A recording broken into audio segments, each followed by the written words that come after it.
Here we have a Mark I President Lincoln. You can tell it's a Mark I because it's got the MRF 477 transistor. The later version, which was identical radio, had the MRF 455 fitted due to the MRF 477 became obsolete. But really there is no difference between the early or the later version. There is no high power version, contrary to what most people think. The only reason they call them high power is because the later version used the MRF 455 transistor, which is rated for 60 watts, but the radio still only did roughly the 40 watts it was designed to do, same as the Mark I version. Now then, as I said, this radio belongs to a friend of mine. It's in for a little bit of a service, but mainly to have the board which I make fitted. This board gives up and down off the microphone without the digits resorting back to 0. So this circuit, it's not my own, it's freely available on the net and has been for the last 15 years or so. A lot of people put them on Veroboard. I tend to etch mine. They become a lot smaller. The board is only 3.5 centimeters by 3.5 centimeters. Contains a single IC and a handful of resistors and a capacitor and a single diode. Anyway, that's the board. It's got my call sign on, just so whoever ends up with a radio knows who made the board, and if they're not exactly 100% certain on what it does, or if it malfunctions at any time, they can look me up via my call sign and possibly get in touch with me. Anyway, that's the bit of the wiring here. I will tidy it up a little bit and put maybe a cable tie or two around there. So that's the radio. Let me just plug a microphone in.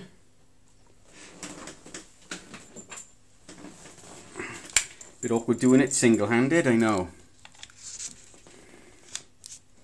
Okay. Bring a light down.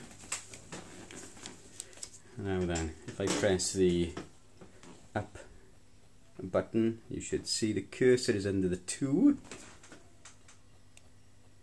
And it does that just by keeping your finger on there. Take your finger off, put it on the down button, and it goes down. Speed is adjustable via a resistor on the board. I tend to leave the resistor value to the one which I figured out to be the best compromise between speed and ease of use. So, alter the cursor or the span. It's now under the 0 on the end.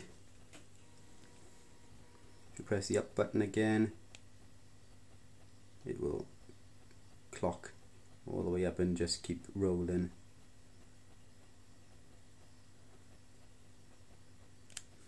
If you go down, it'll do the same. It will also do it in single steps, just by singly pressing .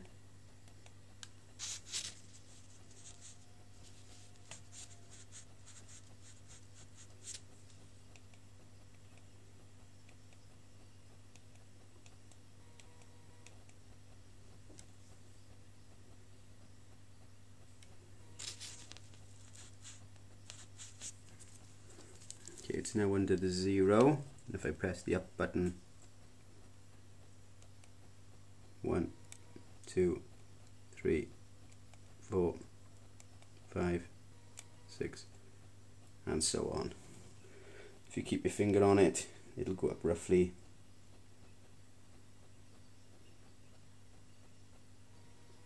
two digits per second. So you just keep going all the way up until you get to 29.999, and you'll just click over. Basically it does exactly the same as the VFO. It takes the wear and tear off the VFO, which can be problematic and jump after some time. Changing them for new ones only puts the problem off for a little bit, because the new one then starts jumping.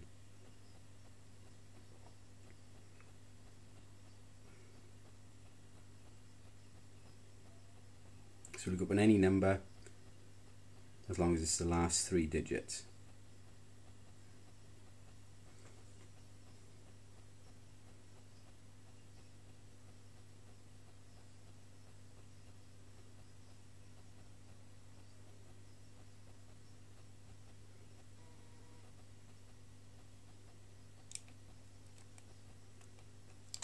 Okay,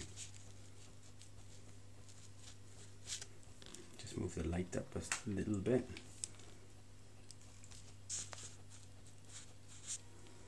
Okay, this should now, if I do the end one,